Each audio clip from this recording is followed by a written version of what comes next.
नमस्कार, news our के खास कार्यक्रम मुद्दा ऑन टाइम में आपका स्वागत है। मैं हूं देवेंद्र कुशवाहा। आज मुद्दा ऑन टाइम में चर्चा का विषय है बीजापुर में सुरक्षा बलों की गाड़ी पर बड़ा नक्सली हमला। इस हमले में 9 जवान शहीद हो चुके हैं। क्या है पूरा मामला, जानेंगे इसी कार्यक्रम में। तो आइए शुरू करते हैं।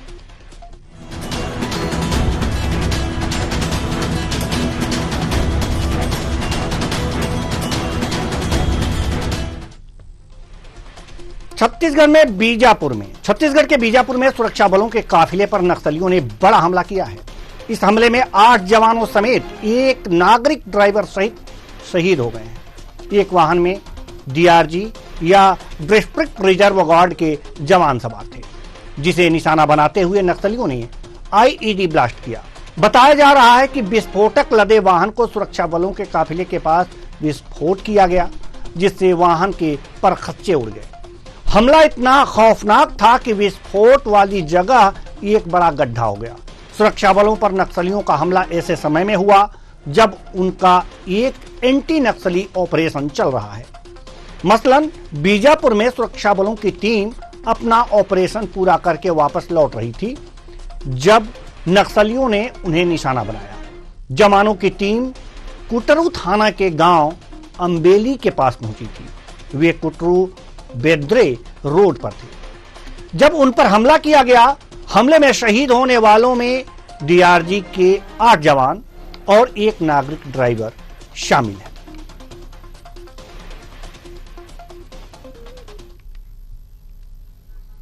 तीन दिनों से जिला बीजापुर, नारायणपुर और दंतेवाड़ा के सीमावर्ती इलाके में सुरक्षा बल द्वारा अभियान संचालित की जा रही थी। इस अभियान में टोटल अब तक 5 माओवादी की डेड बॉडी रिकवर की गई थी। हमारे एक जवान मुठभेड़ में उनका शहादत भी हुआ। तत्पश्चात अभियान के बाद सर्चिंग को पूर्ण करके सुरक्षा बल द्वारा वापस बेस कैंप आ रहे थे। इस दौरान जिला बीजापुर की बेदरे एवं कुट्टू के बीच में अम्बेली के पास माओवादी द्वारा लाए गए एक आईडी ब्लास्ट की चपेट में आने से हमारा एक वाहन आईडी के चपेट में आ गई थी। उसमें सवार हमारा 8 डीआरजी दंतेवाड़ा के जवान का शहादत हो गई थी। उसके एक ड्राइवर का भी शहादत हो गई। कुल 9 का शहादत का भी जानकारी प्राप्त हो रहे थे। उस स्पॉट में अभी रीइंफोर्समेंट टीम और अन्य जितना भी जो इवैक्यूएशन टीम पहुंच गए थे। अभी तक जो प्राथमिक जानकारी अनुसार कुल सुरक्षा बल का 8 एवं एक ड्राइवर, कुल 9 लोग का इस घटना में शहादत हो गए थे। और इस मामले में नेताओं का क्या कहना है, आइए भी आपको सुनवाते हैं। जिस प्रकार से पिछले 1 सालों में नक्सल उन्मूलन के लिए हमारे सुरक्षा बल के जवानों ने जिस मजबूती से काम किया है, लगातार काम किया है, और बीजापुर की आज की जो घटना की जानकारी मिली है, ये नक्सलियों का कायराना हरकत है। ये हताशा में किया गया हुआ कार्रवाई है। ये कायराना हरकत जो मैं निंदा करता हूं, सभी जो जवान शहीद हुए हैं उनको अपनी विनम्र श्रद्धांजलि अर्पित करता हूं। और हमारी सरकार की प्रतिबद्धता है कि इनकी शहादत जाया नहीं जाएगी, और जिस लक्ष्य को लेकर हम निकले हैं मार्च 2026 तक नक्सल मुक्त करने का, वो पूरा करेंगे। ये बहुत दुखद बात है कि एक दिन आप 2 नक्सली को मारते हो, 3 नक्सली को मारते हो और दिन भर 4 दिन तक उसी के गाना गाते हो, और जहाँ जहाँ हमारे जवान मारे जा रहे हैं उनको पूरा संरक्षण नहीं मिल रहा है। हम भी नक्सली को मारना चाहते थे, हम भी नक्सलियों के साथ अच्छा व्यवहार नहीं रखते थे, मगर एक तरीका होता है कैसे लड़ना है, कैसे जाना है, पूछ लो कहाँ पर है। आप बता दे तो हम बीजापुर से सुकमा वाले रास्ते से हमारे सैनिक जाएंगे। तो इस तरह से आप अपने जो प्रोग्राम है, इस तरह से आपके जो एजेंट मतलब जो भी रास्ता है, अपने अभियान है, उसको बता बता के आप अपने भाई लोगों को, सैनिक लोगों को मरवा रहे हैं। ये उनके द्वारा जो जल्दबाजी में किया जा रहा है उसे मैं उचित नहीं मानता। अब आइए छत्तीसगढ़ के मुख्यमंत्री क्या कुछ कह रहे हैं, ये भी सुन लेते हैं। और आईडी ब्लास्ट में उनका वाहन उड़ गया और सभी 8 जवान शहीद हो गए। साथ में जो वाहन का चालक था वो भी शहीद हो गया। तो ऐसे 8 जवान और ड्राइवर के शहादत को मैं नमन करता हूं, उनको विनम्र श्रद्धांजलि अर्पित करता हूं। प्रभु से प्रार्थना है कि उनकी आत्मा को शांति प्रदान करें और उनके शोक संतप्त परिवार को इस गहन शोक को सहने की ताकत दें और उनका शहादत बेकार नहीं जाएगा। नक्सली लगातार जिस तरह से उनकी पराजय हो रही है उससे बौखलाए हुए हैं और एक कायराना हरकत कर रहे हैं। अंततः छत्तीसगढ़ से नक्सलवाद का खात्मा होगा और यहां शांति की बहाली होगी। अंततः छत्तीसगढ़ से नक्सलवाद का खात्मा होगा और शांति की बहाली होगी, ऐसा कहना है छत्तीसगढ़ के सीएम का। अब आज इसी मुद्दे पर, नक्सलियों की इस कायराना हरकत पर आज हम करेंगे चर्चा, और चर्चा के लिए हमारे साथ जो मेहमान जुड़े हुए हैं उनसे आपका परिचय करा दें। आलोक सोनी जी, प्रवक्ता बीजेपी, बहुत बहुत स्वागत है आपका हमारे इस कार्यक्रम में। रुपेश दुबे जी, प्रवक्ता कांग्रेस, आपका भी बहुत बहुत स्वागत है हमारी इस कार्यक्रम में। डॉक्टर संजय शेखर, वरिष्ठ पत्रकार, आपका भी हमारे इस कार्यक्रम में बहुत बहुत स्वागत है। सवाल और जवाब का सिलसिला शुरू हो इससे पहले हम डॉक्टर संजय शेखर जी के पास जाना चाहेंगे और चाहेंगे कि इस पूरे मामले पर संक्षिप्त प्रकाश डालें, जिससे हमारे दर्शकों को ये पूरी कहानी समझ में आ जाए।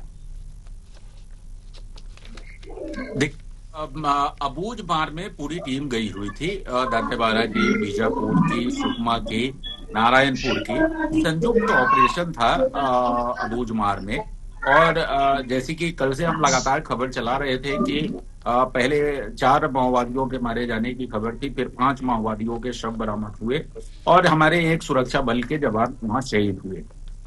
उस ऑपरेशन को पूरा करने के बाद दंतेवाड़ा की जो टीम है वो लौट रही थी आज, और लौटते क्रम में 2:15 के आसपास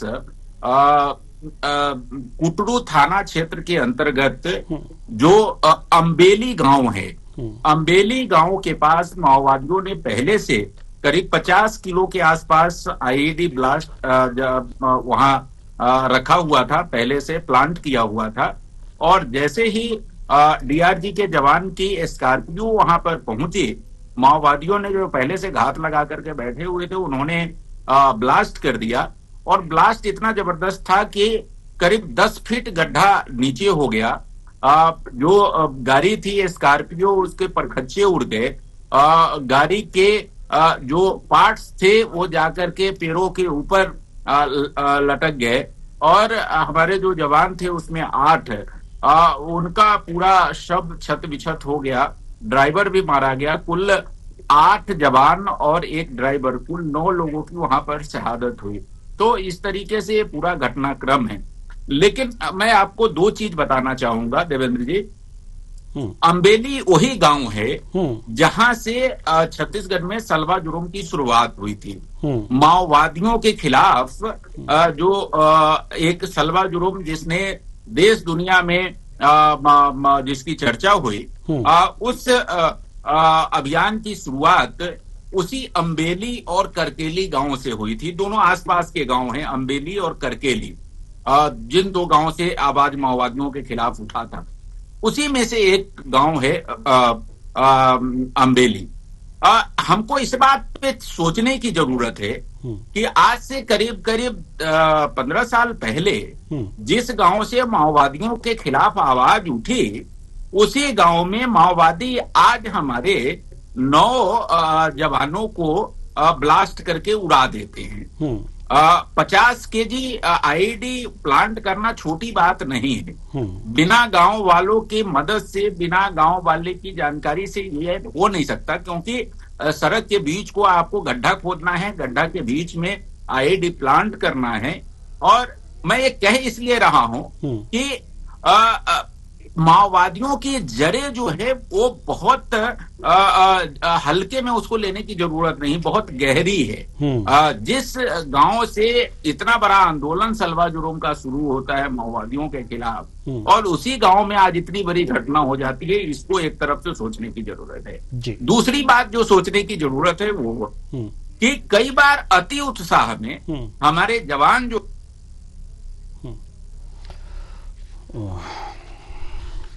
चलिए, तो डॉक्टर संजय शेखर जी से हमारा संपर्क टूट गया है। बहुत अच्छी बातें बता दी जी। भी वो पालन नहीं कर पाते हैं। जैसे सामान्यतः ये माना जाता है कि जब हम ऑपरेशन के बाद लौटते हैं जवान, तो ऐसी स्थिति में उन पर माओवादी हमले की आशंका रहती है, हमेशा रहती है। लेकिन पिछले 1 साल में जिस तरीके से सुरक्षा बलों का मनोबल बढ़ा हुआ है, वो आगे आकर के माओवादियों के खिलाफ लगातार सफलता हासिल कर रहे हैं। मुझे लगता है कि यही पे चूक हुई है, और चूक ये हुई है कि अब तो हम फ्री हैं, अब तो हम यहाँ से माओवादियों को भगा दिए हैं, अब यहाँ पर कहीं माओवादी है नहीं, और उसमें गलती ये हो गई जी, अति आत्मविश्वास आ गया, रवाना हो गए लौटते समय जी, लौटते समय वाहन में रवाना हो गए। नहीं तो सामान्यतः सड़क के दोनों किनारे पैदल पैदल चलने का इनका एसओपी है, स्टैंडर्ड जो प्रोसीजर है, वो सड़क के किनारे दूर दूर होकर के जवान पैदल पैदल चल के जाते भी हैं सर्च ऑपरेशन में और लौटते भी हैं। लेकिन चूंकि मानवीय वो है, लगातार 2 दिन 3 दिन से ऑपरेशन कर रहे हैं, इनके पास खाने का नहीं है, इतना हथियार है, तो लौटते समय कई बार ये गलतियां हुई है। बस्तर में, देश के अलग हिस्सों में भी ये गलतियां होती है, और मुझे लगता है मैं पिछले 20-22 साल से देख रहा हूं बस्तर को, वहां के माओवादियों की घटनाओं को, तो मुझे लगता है कि ये एक चूक है जिससे इतनी बड़ी घटना हो गई। जी, ये चूक है जो इतनी बड़ी घटना हो गई। अब हम आना चाहेंगे आलोक सोनी जी के पास। लगातार ये घटनाएं तो खैर अभी जो हमारे वरिष्ठ पत्रकार महोदय डॉक्टर संजय शेखर जी ने कही है कि ये जो घटना हुई है अति आत्मविश्वास के कारण हुई है। लेकिन इससे पहले जो नेता प्रतिपक्ष जी ने कहा है कि हम अपने मूवमेंट की जानकारी दे देते हैं कि हम इस रास्ते आते हैं, इस रास्ते जाते हैं, ये बहुत अच्छी बात तो नहीं है कि मूवमेंट की हम जानकारी दे दें कि हम इस रास्ते जा रहे हैं, इस रास्ते आ रहे हैं, तो नक्सली छोड़ेंगे थोड़ी। हम नक्सलियों के सफाई के लिए जा रहे हैं, वो हमारा सफाया करेंगे। जी, क्या कहेंगे इस बयान पर?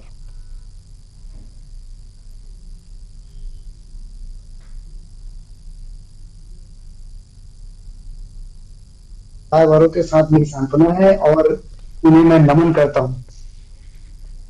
जहां तक जो संवाद एक विपक्ष के नेता की तरफ से जो आना चाहिए, वो संवाद इतना मतलब अब मुझे सार्वजनिक रूप से उसे व्याख्या करने में भी शर्म आ रही है कि जब आज जरूरत है कि आप नक्सलवाद के खिलाफ, अब क्या विपक्ष और क्या पक्ष, विपक्ष ने भी वो दंश झेला है कि उनके शीर्ष नेताओं को नक्सलियों ने एक साथ किस तरह से हमले में ला दिया था, और कितने उनके नेता है वो शहीद हुए थे और कितने घायल हुए थे, और आज तक उस दंश को झेल रहे हैं। ऐसे भी नेता मौजूद है। और ऐसे समय में जब जरूरत होती है विपक्ष को जो है पक्ष के साथ में, जहां देशभक्ति की बात होती है, इस ये नक्सलवाद जो है विचारधारा की लड़ाई है देवेंद्र जी। और अगर आप विपक्ष में एक विपक्ष के नेता है, एक राजनीतिक पार्टी के नेता है, तो इसका मतलब कि आप संविधान पे विश्वास करते हैं। वही विश्वास नक्सली जो है वो नहीं करते हैं, वो हमारे संविधान को नहीं मानते। तो अभी जो आवश्यकता है देवेंद्र जी ये होनी चाहिए कि आपको शासन के साथ, सरकार के साथ पूरी मजबूती के साथ खड़ा होना चाहिए, न कि किसी भी तरह के इस तरह के निंदनीय वाक्य या निंदा करने वाले सेंटेंस या कोई भाषण या किसी प्रकार के स्टेटमेंट जारी करना चाहिए। मैं जहां तक समझता हूँ ये अपना मानना है कि बिल्कुल पूरी तरह से स्वीकार नहीं है। जी, स्वीकार्य नहीं है। जी, रुपेश दुबे जी, हम आपके पास आना चाहेंगे। जहां तक देवेंद्र जी मैं अपनी बात पूरी कर लूं, जहां तक के नक्सलियों के खिलाफ विष्णुदेव साय की सरकार पिछले 1 वर्ष से लगातार प्रहार कर रही है। केवल सिर्फ बंदूकों से नहीं, गोली से भी प्रहार कर रही है। उनको वो बहुत सारी पुनर्वास नीति, मैं बोलता हूँ पूरे भारतवर्ष में जो सबसे अच्छी पुनर्वास नीति है, चाहे उनको हो, उनके बच्चों को, उनके आने वाली पीढ़ियों को, तो सारी नीतियां जो है वो नक्सलियों को दी गई है, उनको वो ऑफर दिए गए। उसके बावजूद यदि वो इस तरह की काराना हरकत करते हैं, तो जिस तरह से वो गोली की जवाब गोली से देते हैं, यदि गोली से देते हैं, तो उनको भी उसी तरह से खुशी देसाई के शासन में जवाब मिलेगा। जी रुपेश दुबे जी, जैसा कि अभी आलोक सोनी जी ने कहा कि इस समय सरकार के साथ खड़े रहने चाहिए, इस तरह की निंदनीय वाक्यों का प्रयोग नहीं करना चाहिए, इस तरह की बातें नहीं करनी चाहिए इस समय। जी रुपेश दुबे जी, जैसा नेता प्रतिपक्ष ने कहा। देवेंद्र जी नमस्कार। जी नमस्कार। संजय जी नमस्कार। आलोक भाई नमस्कार। नमस्ते। नमस्ते। सर्वप्रथम वीर शहीद जवानों को हम सादर श्रद्धासुमन अर्पित करते हैं। देवेंद्र जी, हर चीज में राजनीति करना कांग्रेस नहीं चाहती, लेकिन जिस प्रकार से संजय शेखर जी ने बातें रखी, इतनी बड़ी मात्रा में ईडी को या आईडी सड़क में, मुख्य सड़क जो है उसमें बिछा दिया जाता है। जब तक कि किसी भी आंदोलन में आम जनता का विश्वास नहीं जीता जाएगा, आम जनता को विश्वास में नहीं लिया जाएगा, तब तक उसकी सफलता पर निरंतर प्रश्न चिन्ह लगते रहेंगे। और जिस प्रकार से देखिए, अभी नक्सल ऑपरेशन चल रहा है छत्तीसगढ़ में, मार्च 2026 तक का टारगेट दिए हुए हैं, तो छत्तीसगढ़ सरकार और केंद्र सरकार दोनों को छत्तीसगढ़ में जो वनांचल क्षेत्र हैं, जो मुख्य मार्ग हैं, जो प्रमुख मार्ग हैं, उन मार्गों में अब ऐसी स्थिति निर्मित हो गई है कि आईईडी कहां बिछाए गए हैं उसकी भी जानकारी के लिए लैंडमाइंस या एक ऐसा वाहन उपलब्ध कराना चाहिए, ताकि नक्सली क्षेत्रों में ऑपरेशन से पहले हमारे जवानों की सुरक्षा के लिए पहल हो सके और सुरक्षा के जवानों को उसकी जानकारी मिल सके। आदरणीय डॉक्टर चरणदास महंत जी ने ऐसी कोई बात नहीं कही है। देखिए, निश्चित रूप से जवान हमारे भी हैं और छत्तीसगढ़ को नक्सल से मुक्त करना हमारी भी नैतिक जिम्मेदारी है। हम बराबर सरकार के साथ खड़े हैं, लेकिन इतने दिनों के ऑपरेशन में छत्तीसगढ़ सरकार ने कांग्रेस ही नहीं, अन्य विपक्षी दलों को या वनांचल क्षेत्र में बस्तर क्षेत्र के जो ऐसे सामाजिक संगठन हैं, ऐसे जाबाज पत्रकार हैं जो उस क्षेत्र के बारे में जानकारी रखते हैं, उनके साथ भी रायशुमारी करना उचित नहीं समझे। आज बीजापुर में जिस प्रकार से पत्रकार की हत्या हो जाती है, अभी हमारे 8 जवान शहीद हुए, एक ड्राइवर शहीद हुआ, इनके लिए छत्तीसगढ़ सरकार ने कोई मुआवजा की घोषणा नहीं करने से उनके शहादत को और मुकेश चंद्राकर पत्रकार की जो मौत है उसको भी एक तरह से मजाक बनाने का काम किया है। मैं फिर से कहूंगा, ये राजनीति नहीं है, लेकिन छत्तीसगढ़ सरकार को संवेदनशीलता के साथ कार्य करना चाहिए। तत्काल हमारे जो शहीद जवान हैं उनको उचित मुआवजा देने की घोषणा करनी चाहिए। जी, मुआवजा देने की घोषणा करनी चाहिए। डॉक्टर संजय शेखर, हम चाहेंगे कि जल्दी से जवाब दे दें आप कि वास्तव में कोई राजनीति नहीं हो रही है, और एक चीज जो रुपेश दुबे जी ने कहा कि आईईडी का पता चल जाए, ऐसे उपकरण जवानों को उपलब्ध करा देने चाहिए कि वो कहीं अगर जो रास्ते से जा रहे हैं तो इन्हें पता चल जाए। संभव है क्या ऐसा? देखिए, हम रायपुर में बैठ करके, दिल्ली में बैठ करके इस तरह की बातें बहुत कर सकते हैं, लेकिन वहां की धरातल की परिस्थितियां बिल्कुल जवानों के साथ अलग होती है। मैंने जवानों के साथ पैदल मार्च किया है सर्चिंग ऑपरेशन में, तो मुझे मालूम है कि किस तरीके से वो दो उनके पास खाने का सामान नहीं होता है, पीने की पानी नहीं होती है, उनके पास अपना जो पूरा हथियार और उनके अपने जो सामान होते हैं उसका बोझ होता है, और उसमें वो 20 किलोमीटर, 25 किलोमीटर, कभी कभी 30 किलोमीटर, 35 किलोमीटर, 40 किलोमीटर तक पैदल जाते हैं वो वहाँ ऑपरेशन करने, और ऑपरेशन करने के बाद ऑपरेशन से जब लौटते हैं तो बहुत हालत खराब होती है। वैसी स्थिति में कई बार हो जाती है। बस्तर में जहां तक मेरी जानकारी है, सभी तरह के सामान इनके पास, लेकिन होता क्या है कि माओवादी इतने नीचे उसको लगाते हैं कि जो माइंस को पता लगाने वाले जो उपकरण है उसमें वो जानकारी सामने नहीं आ पाती है, उससे पता नहीं लग पाता है। एंटी लैंड माइन व्हीकल है, एंटी लैंड माइन व्हीकल का प्रयोग बस्तर में किया गया, बहुत सारे बड़े पैमाने पर एंटी लैंड माइन व्हीकल खरीदे गए, लेकिन एंटी लैंड माइन व्हीकल भी जब ब्लास्ट में उड़ा दिया जाता है तो बहुत ऊंचा उड़ता है और उसके परखच्चे उड़ जाते हैं, उसमें भी जवान बच नहीं पाते हैं। तो वो पूरा ऐसा इलाका है जहां पर आपके बहुत सारे उपकरण, बहुत सारी चीजें काम नहीं करती है। आप बुलेट प्रूफ आप वहां लेकर के जाइए अपनी गाड़ी, लेकिन आईईडी ब्लास्ट करके उड़ा देंगे, क्या करिएगा आप? बुलेट से तो बच जाएंगे, लेकिन आईईडी ब्लास्ट में चले जाएंगे। आईईडी ब्लास्ट में एंटी लैंड माइन व्हीकल लेकर जाइए, एंटी लैंड माइन व्हीकल इतना ऊपर उड़ेगा कि उसमें जवान की शहादत हो जाती है। तो मुझे लगता है कि इसमें कमी नहीं है। एसओपी जो स्टैंडर्ड एसओपी है उसका पालन हर हाल में किया जाना चाहिए। और ऐसे दर्जनों घटनाएं बस्तर में हुई है पूरे उसके दौरान, जो स्टैंडर्ड एसओपी पालन नहीं करने के बाद मुझे लगता है सैकड़ों हमारे जवानों की शहादत वहां पर हुई है। लेकिन मैं फिर से कहूंगा कि उनकी आलोचना तो हम कर सकते हैं, कह सकते हैं, लेकिन उनकी जो परिस्थितियां होती है उसमें कई बार इस तरह की गलतियां वो कर जाती है जिसको हम मानवीय चूक कह सकते हैं, और यही इस घटना में भी हुआ है। लेकिन अति उत्साह में हमको इस बात को नहीं भूलना चाहिए जो हम कहते हैं कि 2026 में हम खत्म कर देंगे। माओवादियों की जड़ें इतनी गहरी है, देखिए करीब 5000 स्क्वायर किलोमीटर का जो अबूझमार इलाका है उसमें आप आजादी के इतने साल तक जो है सर्वे तक नहीं कर पाए, उसमें घुस तक नहीं पाए। देश का एक ऐसा इलाका है जिसके बारे में पूरे देश को पता नहीं है कि वहां पर कहाँ क्या है, कहाँ जंगल है, कहाँ पहाड़ है, कहाँ नदियां हैं, कितने लोग हैं, कितने माओवादी है, ये पता आपको तक नहीं है। और आप कहते हैं कि 2026 में मार्च तक हम माओवाद को खत्म कर देंगे। तो ठीक है, एक टारगेट जरूर रखा जाना चाहिए, इसमें कोई बुराई नहीं है, लेकिन ये भी हमको समझने की जरूरत है कि माओवादी एक विचारधारा है और विचारधारा से लड़ाई आपको बहुत ही सुनियोजित तरीके से लंबी लड़ाई लड़नी पड़ेगी। वहां के स्थानीय लोगों का विश्वास जीतना पड़ेगा। अगर अम्बेली के लोगों का विश्वास अगर जीता होता तो अम्बेली में घटनाएं नहीं हो पाती। जी बिल्कुल।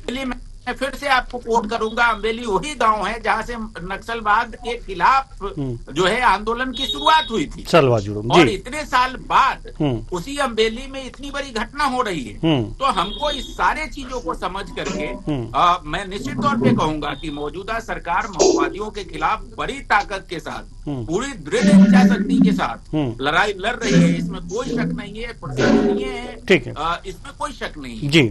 लेकिन धरातल की जो वस्तु स्थिति है हमको उसको ध्यान में रखना होगा, हमको गलतियां नहीं करनी पड़ेगी और स्टैंडर्ड जो एसओपी है उसका पालन करना पड़ेगा। जी, स्टैंडर्ड एसओपी का पालन करना पड़ेगा। और एक रुपेश दुबे जी ने एक सवाल उठाया है। आलोक सोनी जी, हम आपके पास आना चाहेंगे और जल्दी से चाहेंगे कि आप जवाब दे दें कि जो जवान शहीद हुए हैं उनके मुआवजे की इन्होंने मांग की है कि जल्दी से जल्दी सरकार को घोषणा कर देनी चाहिए।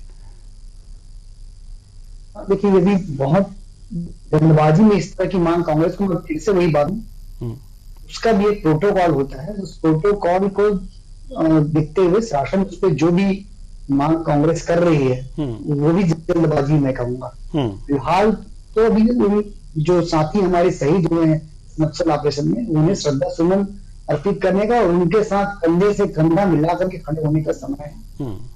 इस तरह की मांग के लिए आगे आपको समय मिलेगा, आप कीजिएगा।